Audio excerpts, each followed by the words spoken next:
Muy buenas, opositores invencibles. Sabéis que tengo el compromiso con vosotros de actualizar los libros. Lo normal es actualizar los libros de legislación, pero hoy vengo a actualizar un libro que no es de legislación. Realmente es un libro que acabo de publicar hace muy poco, el mes pasado, el de consejos para estudiantes y opositores invencibles. Pero es un libro que me ha encantado, que lo estoy volviendo a releer, que tengo ideas nuevas sobre él. Y en la misma introducción he querido meterle dos ideas principales para que tengáis en cuenta desde el primer momento. Y son datos que no solo debéis tener vosotros, sino que debe tener vuestro entorno, es decir, vuestras familias, vuestro novio, vuestra novia, vuestros amigos.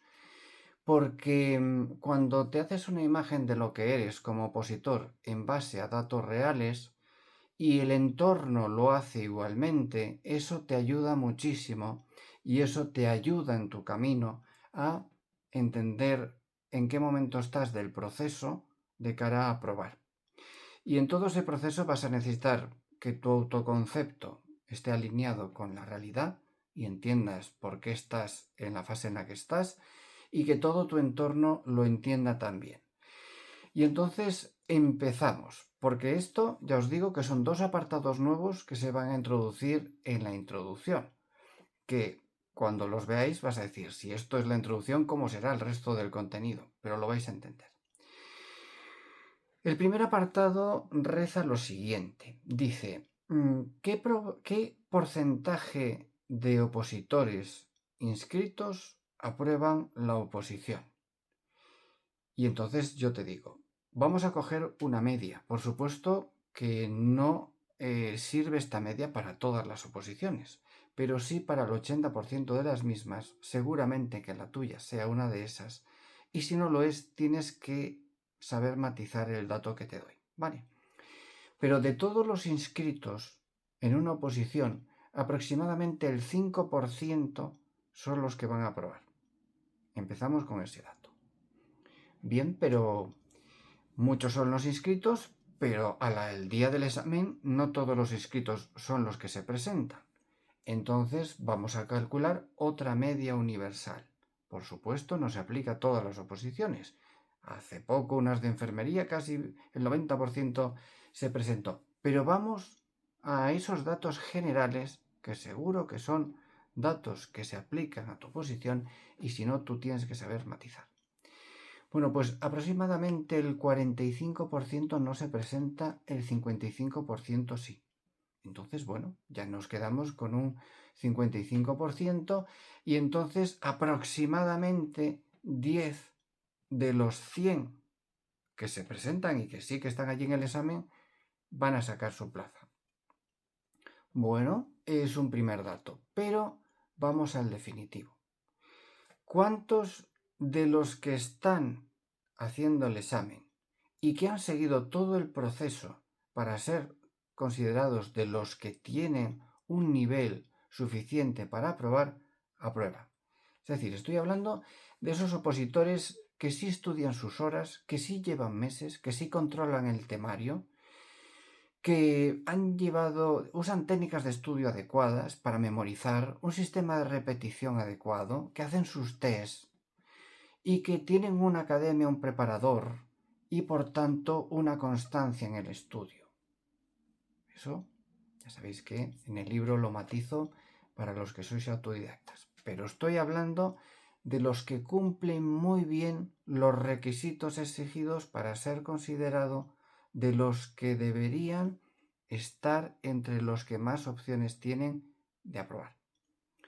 Bueno, pues entre esa élite, vamos a usar esa palabra, de los que sí han dado el callo y cumplido todos los requisitos, aproximadamente el 40% van a conseguir la plaza. Eso os puede parecer pues un número bastante alto y bastante satisfactorio, y entonces debería alegraros. Es decir, caray, si cumplo en todos los requisitos, voy a tener un 40%, es bastante. Es bastante, pero un 40% significa que es probable que no apruebes. Bien, es un momento de cierta dificultad, pero ¿qué pasa si te vuelves a presentar otro año de esfuerzo, otro año de cumplir los requisitos, ¿sigue siendo el 40% la probabilidad de que apruebes? No. Ahí se usa una fórmula que es un poco compleja, pero yo te la voy a traducir, que es la probabilidad de que apruebes es igual a la probabilidad de que suspendas elevado al número de intentos. Y eso, para traducirlo, significa que con un 40% de probabilidades de que apruebes, si te presentas 2 veces, ya no tienes un 40%, tienes un 64% de que apruebes, cumpliendo con el requisito de otro año más, estudiando las horas adecuadas, usando técnicas de estudio adecuadas, comiendo lo que tienes que comer, durmiendo lo que tienes que dormir, relacionándote con los demás lo que tienes que relacionarte, pero también sabiendo decir que no cuando tú tienes que cumplir ciertas obligaciones. Entonces, caray, pues vale la pena ir una segunda vez porque ya tienes un 64. Y si vas una tercera vez, ya no tienes un 64, ya tienes un 76. Y si vas una cuarta vez, tienes un 87. Pero ahora nos vamos al dato que tienes que memorizar, el dato que tiene que tener todo tu entorno en la cabeza. ¿Cuál es la media de intentos de un opositor para aprobar? Y el dato es 2,3.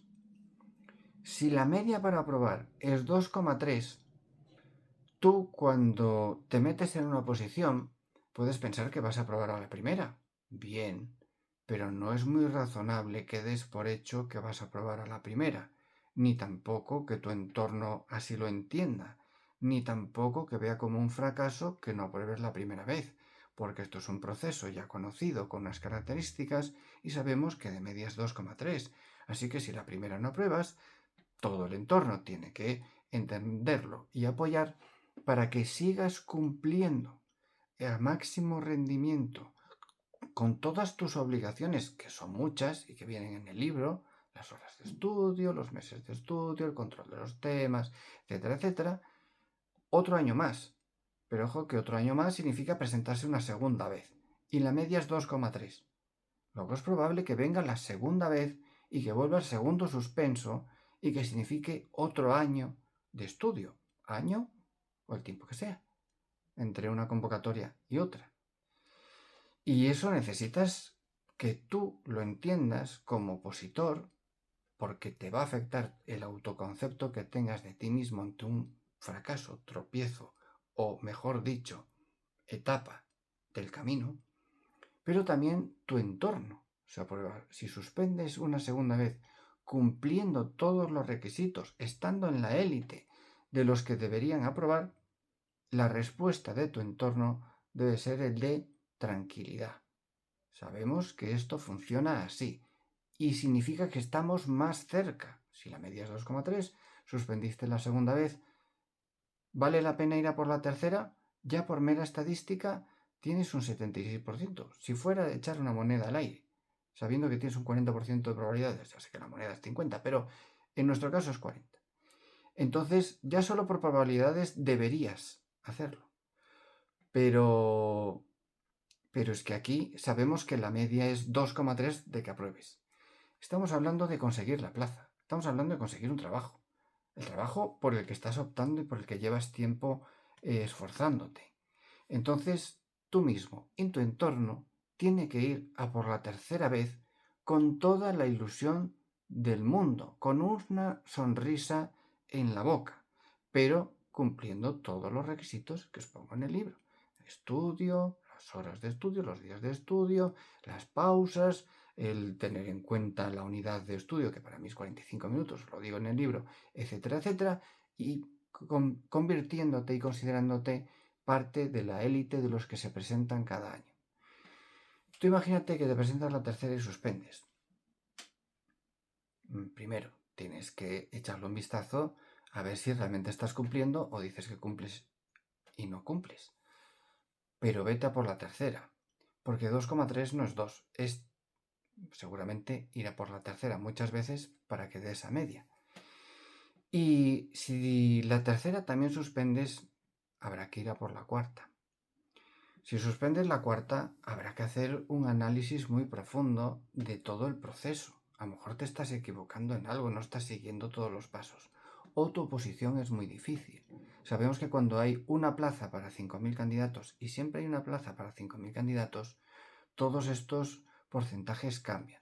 Por eso te digo que tienes que saber afinar estos datos generales, que son medias, a tu caso concreto.